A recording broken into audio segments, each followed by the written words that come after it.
അപ്പോൾ നമുക്ക് വീക്കിലി അനാലിസിസിലോട്ട് പോവാം. അപ്പോൾ ലാസ്റ്റ് വീക്ക് നിഫ്റ്റി ഒരു റേഞ്ച് ബൗണ്ട് ബിഹേവിയറാണ് കാണിച്ചത്. അതായത് പ്രത്യേകിച്ച് ഒരു ട്രെൻഡ് നിഫ്റ്റി കാണിച്ചില്ല.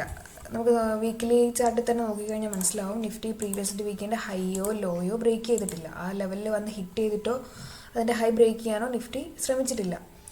സോ നമുക്ക് ഈ വീക്ക് നിഫ്റ്റിയിൽ വാച്ച് ചെയ്യാനുള്ളതും ആയിട്ടുള്ള ലെവൽസൊക്കെ ഈ വീഡിയോയിൽ ഡിസ്കസ് ചെയ്യാം. അപ്പോൾ ലാസ്റ്റ് വീക്ക് നമുക്കൊന്ന് ജസ്റ്റ് അനലൈസ് ചെയ്ത് തുടങ്ങിയാൽ മൺഡേയിൽ നിഫ്റ്റി ഗ്യാപ്പ് ഡൗൺ ആയി ഓപ്പൺ ആയി ഒരു സപ്പോർട്ട് ഹിറ്റ് ചെയ്തു, സപ്പോർട്ട് ഫോം ചെയ്തു, ബുള്ളിഷ് ട്രെൻഡ് കാണിച്ചു. പക്ഷേ അവിടെ നിഫ്റ്റിക്ക് ഒരു സ്ട്രെങ്ത് കിട്ടിയില്ല.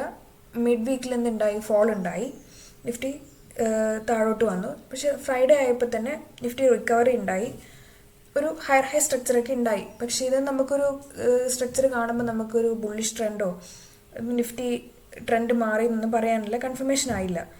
നമുക്ക് എന്ന് വെച്ചാൽ നിഫ്റ്റി അത്ര വീക്കും അല്ല. കാരണം എന്താ, നിഫ്റ്റി ഈ ലോയിൽ വരുമ്പം ഓരോ ഡിപ്പിലും ബയേഴ്സ് നല്ലപോലെ ആക്റ്റീവ് ആവുന്നുണ്ട്. അതുകൊണ്ടാണ് അവിടെ എത്തുമ്പോൾ നിഫ്റ്റി ഹയർ ഹൈ സ്ട്രക്ചർ ഉണ്ടാക്കുന്നത്. അപ്പോൾ നമുക്ക് നോക്കാം ഈ ആഴ്ച നിഫ്റ്റി എന്താണ് സംഭവിക്കുന്നത് എന്നുള്ളത് ഈ ആഴ്ചത്തെ ലെവൽസിലൂടെ നമുക്ക് നോക്കാം. അപ്പോൾ വീക്കിലി ക്യാൻഡിൽ വെച്ച് നോക്കിയാൽ നമുക്ക് മനസ്സിലാവുന്നത് ഇവിടെ ബിഗ് പ്ലേയേഴ്സ് എന്തായാലും വെയിറ്റ് ആൻഡ് വാച്ച് മോഡിലാണ്. അവിടെ ബിഗ് പ്ലേയേഴ്സ് ആക്റ്റീവ് ആവുന്നില്ല. അതുകൊണ്ടാണ് വലിയൊരു മൂവ്മെൻറ്റ് നമുക്ക് ഇവിടെ കാണാൻ പറ്റാത്തത്. അപ്പോൾ ഈ ഇതേപോലെ തന്നെ സസ്റ്റെയിൻ ചെയ്ത് കഴിഞ്ഞാൽ മൊമെൻറ്റ് ഇമ്പ്രൂവ് ആവും, അല്ലെങ്കിൽ റേഞ്ച് ബൗണ്ടിൽ തന്നെ നിഫ്റ്റി കണ്ടിന്യൂ ചെയ്ത് പോകും. അപ്പോൾ നമുക്ക് നോക്കാം ഈ ആഴ്ച എന്താണ് നിഫ്റ്റിയിൽ സംഭവിക്കാൻ പോകുന്നത് എന്നുള്ളത് നോക്കാം. നിഫ്റ്റിയിൽ നോക്കാനുള്ളത് എന്തൊക്കെയാണെന്ന് നമുക്ക് നോക്കാം. അപ്പോൾ നിഫ്റ്റി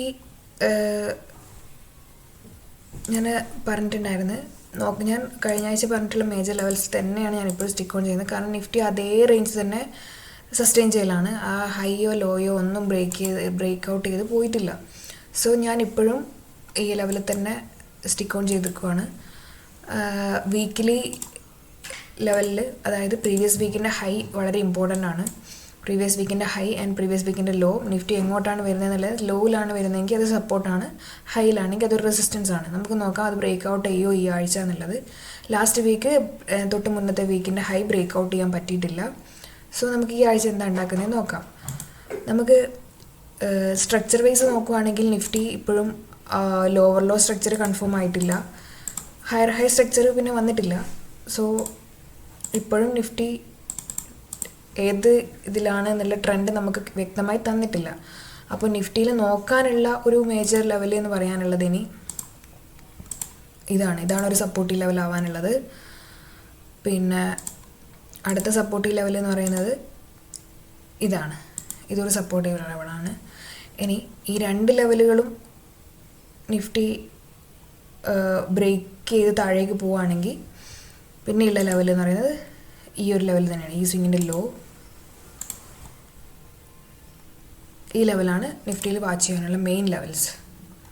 സോ നമുക്ക് നോക്കാം നിഫ്റ്റി എന്താ ചെയ്യുന്നതെന്ന്. ഇനി മുകളിലേക്ക് പോവുകയാണെങ്കിൽ നിയർ ബൈ ഉള്ള റെസിസ്റ്റൻസ് എന്ന് പറയുന്നത് ഇതാണ്, ഈ സ്വിങ്ങിൻ്റെ ഹൈ. കാരണം ഇവിടുന്ന് സെല്ലിങ് വന്നതിന് ശേഷം പിന്നീട് ഇതിൻ്റെ മുകളിൽ കയറി ക്ലോസ് ചെയ്യാൻ നിഫ്റ്റിക്ക് ഇതുവരെ പറ്റിയിട്ടില്ല. സോ നിഫ്റ്റിക്കകത്ത് നോക്കേണ്ട മേജർ ലെവൽ